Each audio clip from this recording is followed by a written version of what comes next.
Tidak perlu diidentifikasi lagi, wajahnya sama persis dengan Bella Moore. Ini adalah bukti nyata. Ketika pria itu mendekatinya, Tracy juga akhirnya dapat melihat wajahnya. Di saat bersamaan ada rasa keakraban muncul. Mereka memang terlahir sebagai keluarga. Ada gen serupa di antara alis yang tidak bisa disembunyikan, mengukir tanda keluarga Moore. Pria itu melepaskan mantel mengenakan ke tubuh Tracy, lalu menggendongnya dan berbicara di samping telinganya. "Kakak akan membawamu pulang." Menyentuh dada hangat pria ini dan mendengar detak jantungnya yang kuat, akhirnya Tracy punya harapan hidup.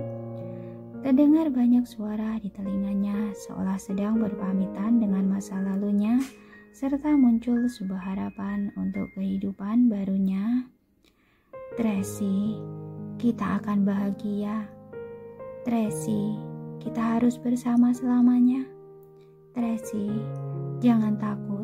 Apapun yang terjadi, aku tidak akan melepaskan tanganmu. Tracy, percaya padaku.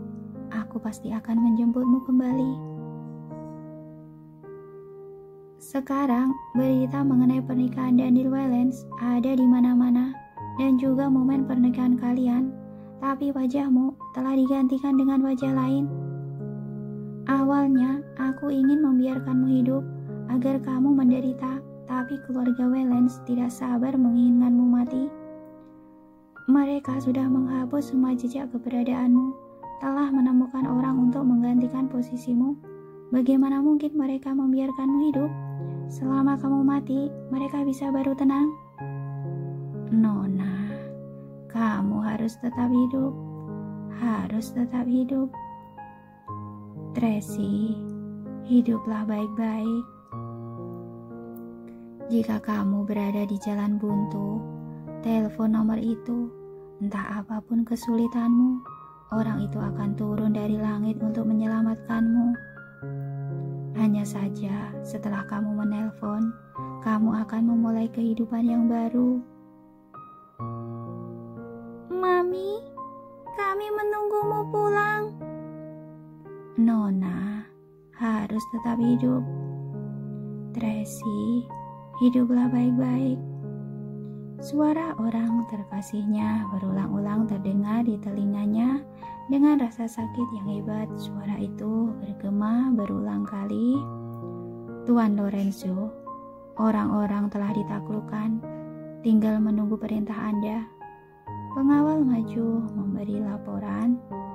"Lepaskan mereka." Perintah pria itu. "Hah?" Para pengawal sangat terkejut. "Aku serahkan orang-orang ini padamu. Kedepannya kamu sendiri yang balas dendam." Pria itu berkata pada Tracy dalam pelukannya, "Ingat, siapa yang menindasmu, kamu hanya perlu membalasnya berkali-kali lipat." Tracy berusaha menganggukkan kepala. Ia menunjuk ambulan dan bergumam, "Bibi Juni." Pria itu melirik bawahannya, lalu bawahnya pergi mengambil mayat Bibi Juni. "Tuan Daniel dan orang-orang Wellens akan segera kemari," lapor pengawal dengan buru-buru. Pria itu mengeluarkan kubaran terbang, wush, membawa Tracy terbang ke atas dan masuk ke dalam helikopter. Segalanya berada di bawah kakinya. Dengan penglihatan yang samar-samar, Tracy dapat melihat kekacauan di bawah. Semua yang terjadi hari ini muncul dalam benaknya. Penindasan yang ia dapatkan dan kematian Bibi Juni berulang kali berputar dalam benaknya. Ia memberitahu dirinya sendiri harus mengingat ini semua agar orang yang menyakitinya membayar dengan nyawa mereka. Ketika orang dari keluarga Wellens tiba, mereka hanya melihat mobil ambulan yang sudah berguling dan para medis yang tertembak mati. Mereka segera mengembalikan posisi mobil ambulan itu dan memeriksa dengan cermat isi mobil itu. Tidak ditemukan sosok tubuh Tracy dan Bibi Juni, malah menemukan sosok tubuh Hengki yang masih bernapas. Mereka segera mengutus orang mengirimnya ke rumah sakit. Setelah itu mereka pergi ke rumah Tracy dan Bibi Juni, namun tetap tidak menemukan mereka. Namun koper kedua orang ini dan semua barangnya masih ada. Tetapi kotak kecil perak itu ditemukan di taman belakang dan botol obat penawar telah pecah. Para pengawal lekas melaporkan situasi ini kepada Tuan Besar. Tuan Besar terkejut, botol obat penawar terakhir pecah. Apakah berarti 90% Tracy akan mati? Siapa yang menyerang Tracy? Apakah Tracy sudah mati? Jika ia mati, di mana mayatnya berada? Semua ini menjadi sebuah teka-teki ketika Daniel tiba di kota Chiang Mai dan menerima informasi yang sama. Ia menjadi seperti orang gila yang mencari keberadaan Tracy, namun tetap tidak ada petunjuk apapun. Dalam badai hujan itu, Daniel tak berhenti berlari di jalan. Ia berteriak nama Tracy dengan cemas. Baju setelannya telah basah. Ia berteriak hingga suaranya serak. Matanya penuh dengan urat merah seolah akan meneteskan darah.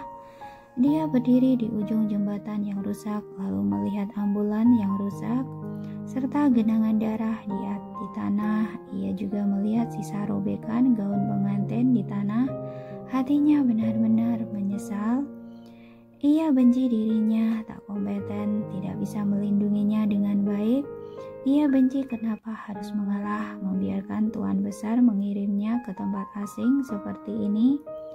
Ia benci dirinya yang tidak bisa menemukan cara penyelesaian dalam waktu singkat, sehingga bisa secepatnya menjemputnya kembali. Teringat bahwa Tracy telah mendapatkan penindasan hebat, bahkan mungkin sudah mati. Ia sangat patah hati. Ia memandang sekeliling dengan tatapan kacau. Pertama kalinya dalam hidupnya, ia merasakan perasaan takut dan panik. Ia takut Tracy sungguh telah mati. Bagaimana ini? Bagaimana ini? Daniel sudah mau ambruk. Dengan suara seraknya, ia berteriak, "Tracy, kamu di mana? Cepat keluar! Jangan main pentak umpet denganku. Cepat keluar! Carla, masih menunggumu di rumah. Setiap hari mereka rindu padamu. Aku sudah berjanji akan membawamu pulang bertemu mereka. Kamu tidak boleh membuatku melanggar janjiku. Tracy, keluarlah, aku mohon padamu." Suara Daniel semakin kecil dan semakin takut. Semakin berbicara, suaranya semakin gemetar. Segenang air mata menetes dari ujung matanya. Ia menundukkan kepala dengan lemas dan mengulangi 3 kata ini. Maaf. Tak jauh dari sana, Tuan Besar melihat hal ini. Ia mendudukkan kepala merasa bersalah. Ia mengira tindakannya sudah benar. Ia mengira dengan begini penderitaan dapat berkurang. Ia tidak menyangka tindakannya malah akan melukai Tracy dan juga melukai cucu dan cicitnya sendiri. "Tuan Besar, Anda jangan terlalu sedih," Sanjaya menenangkan dengan suara kecil. "Siapapun tidak tahu akan terjadi seperti ini." "Siapa sebenarnya?" Tuan Besar menepuk sandaran kursi rodanya dengan keras. "Sudah diselidiki belum? Apa Devina yang melakukannya?" "Aku sudah periksa. Nona Devina tidak pergi meninggalkan negara Elang," ucap Sanjaya. "Bawahan kita, bawahan Tuan Daniel, selalu mengawasinya agar ia tidak kemari menyakiti Nona Tracy. Ia sama sekali tidak bergerak." "Bukan dia. Jadi siapa?" Tuan Besar mengenyitkan kening. "Siapa lagi yang tahu tentang obat penawar itu?" "Aku juga tidak mengerti," Sanjaya mendesah. "Nanti saya selidiki lagi masalah ini. Sekarang hal yang paling penting adalah menemukan Nona Tracy dulu. Kalau tidak, Tuan Daniel akan membencimu selamanya." Tuan besar menganggukkan kepala, beritahu semuanya, minta mereka mencari Tracy. Jika hidup harus menemukan orangnya, jika mati harus menemukan mayatnya. Baik. Keluarga Waylands mengerahkan banyak sumber daya manusia, kekuasaan, dan uang untuk mencari keberadaan Tracy. Sangat disayangkan di kota ini masih belum ada CCTV di jalan, artinya tidak ada orang yang tahu kejadian hari itu. Polisi dan dokter yang tiba di TKP sebelumnya memberitahu bahwa ketika Bibi Juni mati tertembak, Tracy tidak ada luka tembak, tetapi ia menderita pukulan psikologis yang hebat dan terlihat sangat putus asa. Kemudian mereka tidak tahu lagi kelanjutannya. Satu-satunya saksi adalah Hengki, walaupun nyawanya berhasil terselamatkan, tetapi dikarenakan tembakan peluru itu menembus saraf di otaknya, ia menjadi orang idiot, lupa dengan kejadian di hari itu. Berdasarkan jejak yang tertinggal di TKP, dapat diputuskan bahwa botol obat penawar terakhir Tracy pecah. Seluruh aset dan barang berharga di rumah tak disentuh, artinya pelaku tidak mengincar uang. Namun orang yang tahu tentang obat ini tidak banyak. Daniel langsung mencurigai Devina. Ia bahkan menggunakan seluruh cara untuk memaksa Devina keluar menghadapinya langsung. Namun Devina bersikeras tidak mengakuinya dan tidak ada bukti yang mengarah padanya.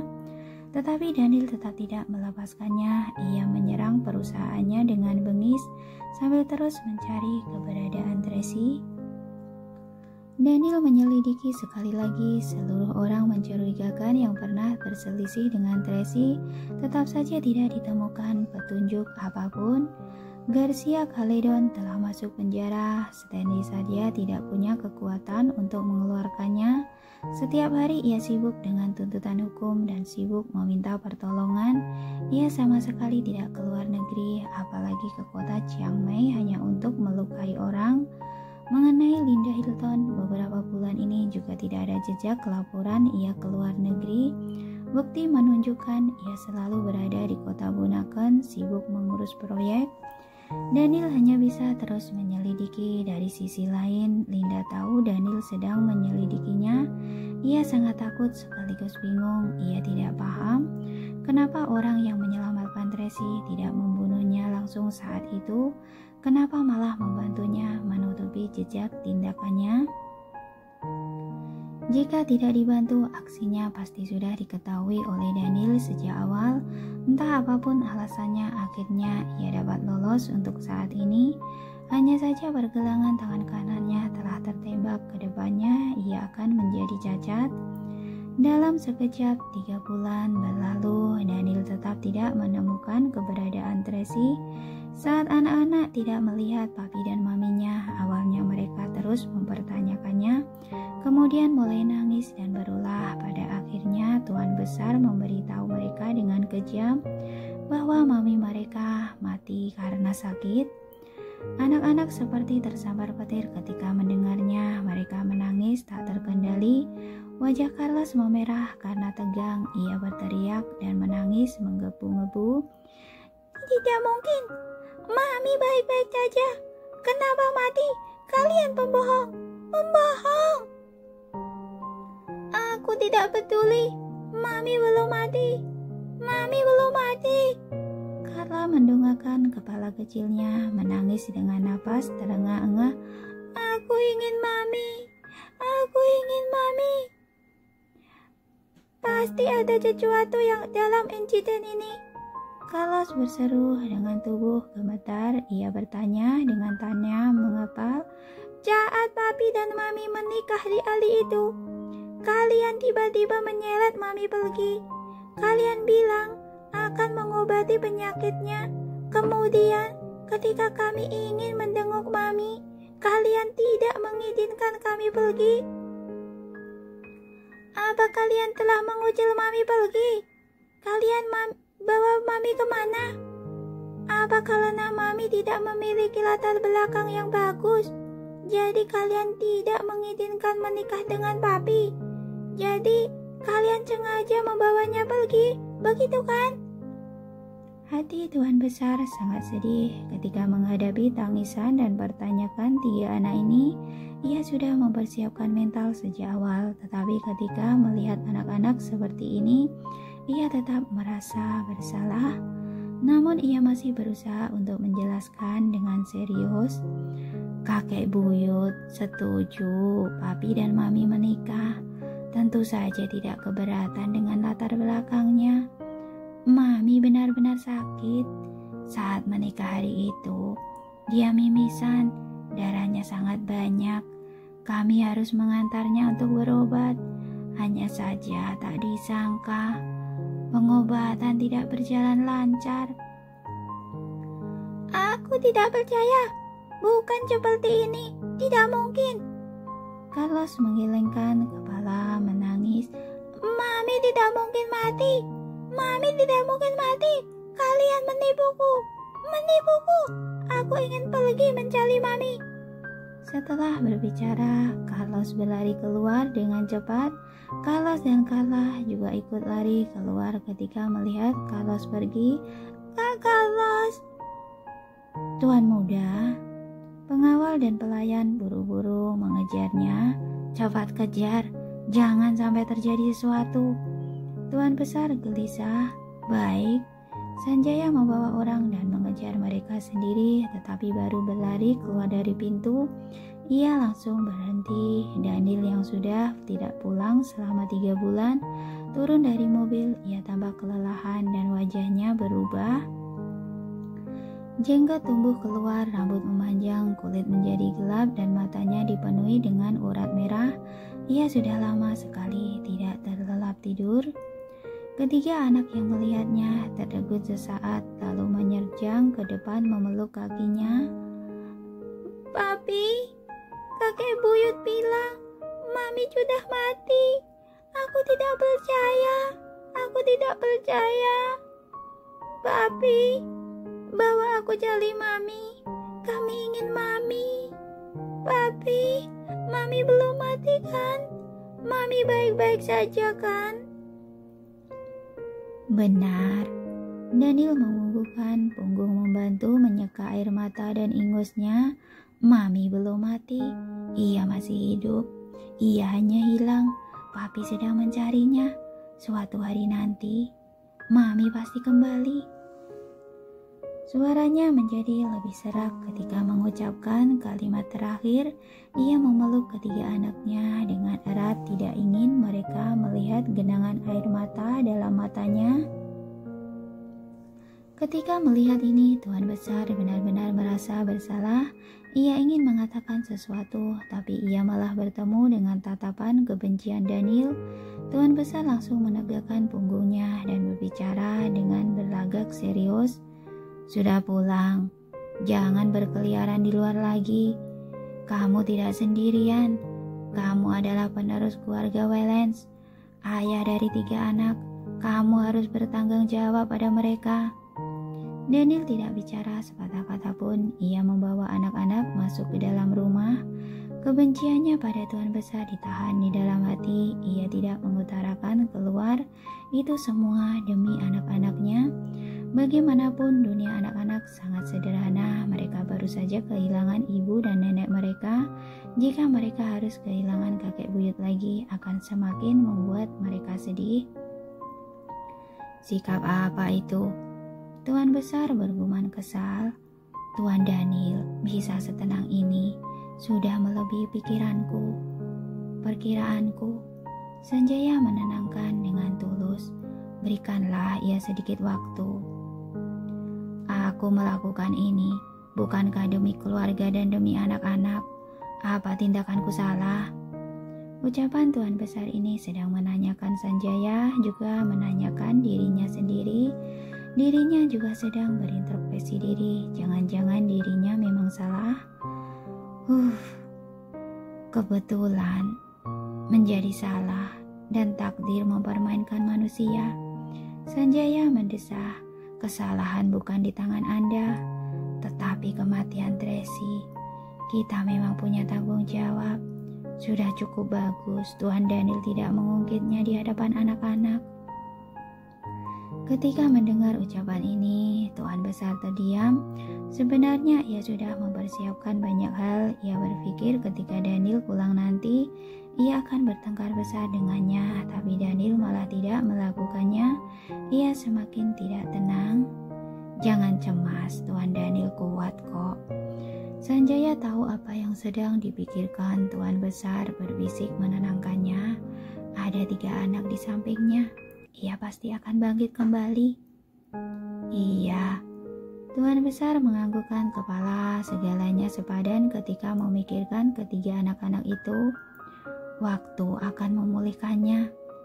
Sanjaya mendorong Tuan Besar pergi. Tuan Besar mendongak melihat sekilas lantai 2. Lampu di kamar utama belum hidup, nyala lampu ruang kerja yang hidup. Ia menarik nafas dalam-dalam. Siapkan pesawat, besok kembali ke negara Mapel. Tidak tinggal di sini menjaga Tuan Daniel. Sanjaya agak terkejut. Ia sudah besar, bukan anak kecil lagi, masih perlu dijaga. Tuan Besar menjawabnya dengan kesal. Siapa yang tidak punya kekhawatiran di dalam hidup? Jika ia tidak bisa bangkit karena sedikit insiden ini, maka ia tidak pantas menjadi anak keluarga Wellens. Baiklah, Sanjaya menganggukkan kepala. Bagaimana dengan anak-anak? Anda sungguh tidak cemas? Situasi Tuan Daniel sekarang takutnya malah tidak bisa menjaga anak-anak dengan baik. Mau membawa mereka ke negara Mapel tinggal bersama? Tidak perlu. Tuan Besar menggeleng-gelengkan kepala. Justru karena ada anak-anak, ia harus segera bangkit kembali. Baiklah, paham. Sanjaya dan pengawal mengapa Tuan Besar naik ke mobil. Panggil Johnson ke rumah. Ada hal yang ingin kubicarakan dengannya. Baik. Daniel menenangkan ketiga anak dan menidurkannya. Lalu ia kembali ke kamar tidurnya. Setelah meninggalkan rumah selama 3 bulan, kamar ini masih didekorasi kamar pengantin baru. Tanpa instruksi darinya, siapapun tidak boleh mengubah dekorasi kamar ini. Hanya saja foto pernikahannya dengan Tracy telah diambil pergi. Di dalam rumah ini tidak ada fotonya, tetapi setiap sudut rumah seolah ada bayangannya, nafasnya, dan jejaknya. Ia seolah dapat melihat Tracy sedang duduk di meja rias mengeringkan rambut, lalu menolehkan kepalanya, berbicara pada dirinya, "Cepat pergi mandi." Lalu seolah melihat kehangatan Tracy yang sedang menyambutnya, membantunya melepaskan mantelnya. "Sudah pulang ya? Lelah tidak? Aku sudah menyiapkan air hangat. Ayo mandi." Sosok tubuhnya berjalan ke sana kemari di dalam kamar dan dekat di hadapannya. Tetapi ketika Daniel menghulurkan tangan ingin memeluknya, ia malah berubah menjadi kabut dan hilang. Tangannya membeku di sana, hatinya juga ikut membeku. Daniel menutup mata, ada rasa kesedihan tak terbatas di dalam hatinya. Namun ada sesuatu kepercayaan diri dalam dirinya bahwa Tracy masih hidup, pasti masih hidup.